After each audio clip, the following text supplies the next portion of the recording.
Alright, time to get spooky, guys.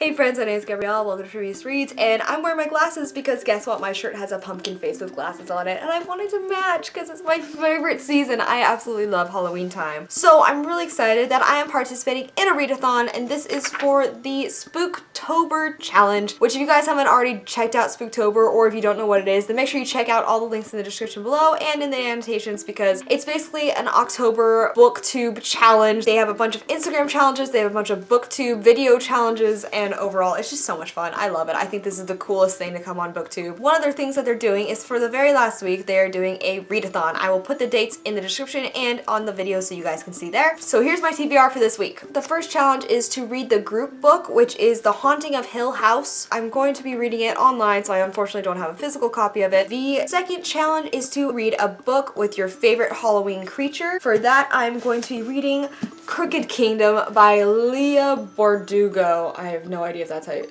Leah Bardugo, I think that's how you say her name. This is the sequel to Six of Crows, and it has one of my favorite type of Halloween creatures in it, which is witches, or also known in this universe as the Grisha, basically beings with magical powers. I am so excited to read this book. I loved Six of Crows, and I really have been waiting for this book to come out forever, and I got this one at Target for 20% off, so it was only like $15, which was fantastic, and so I'm just generally really excited to read this book.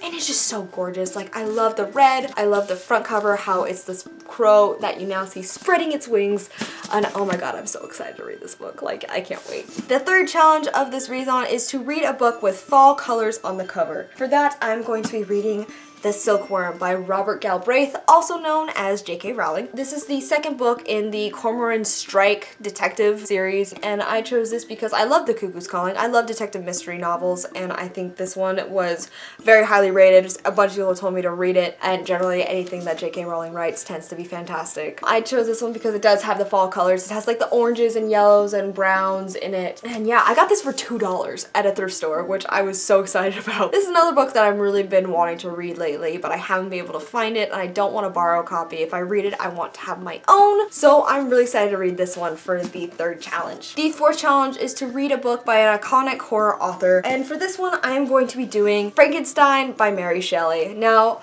Frankenstein is a book that is kind of a classic, so I feel like going back to this for this readathon is perfect. I have read Frankenstein before. For I think last October I did a readathon that was kind of had a similar challenge, but there's nothing wrong with rereading something so classic. The fifth challenge is to read a scary book to movie adaptation. For that I'm going to be reading Let the Right One In, and then I'm also going to try and watch the movie, but I am terrible at watching horror movies. Like, I get so scared, and I love going to like the haunted houses and haunted hotels, but when it comes to movies, I just don't like them. So I don't know how that's gonna work out. I'm hoping if I read the book first, the movie won't be so scary, but then again, I might be so terrified by the book that I won't want to see the movie, so who knows, but I will let you guys know how that goes. The sixth challenge is to read a scary graphic novel, which I am cheating because this novel is not the scariest book at all. It is the most adorable book, and it is Princess Decomposia and Count Spatula. Now, this book was one that I got as a blind date for a book. I have read it and I loved it, and it's so adorable and just so cute, and I love the story, and honestly I just really want to read it again, and this, why not read it for this? It's just such a cute fun story with different kind of Halloween monsters. And finally, the last challenge is to read a book with a spooky setting. For this one I am reading A Rule Against Murder. This is basically about a chief inspector who stays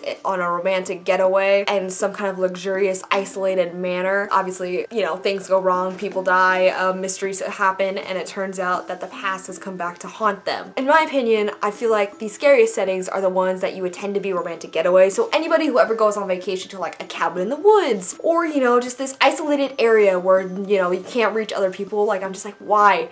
That is where everything terrible happens. And so this is one that I'm like, I'm probably going to be cringing a lot at because it may have those cheesy qualities like In a Dark Wood had, but it's also been rated a New York Times bestseller, so I feel like it will be pretty good. If you guys want to check out all the cool Spooktober videos that have been put up, or the Bookstagram challenges, then make sure you guys check out the Spooktober Instagram and Twitter, which I will link in the description below. I'm so excited for this readathon. I'm so excited for Halloween. I have so many cool things planned for for the week of Halloween that I can't tell you guys yet. And I know I kept saying that and I wish I could tell you guys more, but I can't, so let's just, you know, wait and see. Subscribe to my channel if you want to find out what cool surprises I have in store. I upload bookish videos twice a week. If you guys haven't seen my last video, then make sure you stick around because I will be playing right after this. But that's all I have for you guys today, so thank you so much for watching, and I will be talking to you guys later. Okay, bye.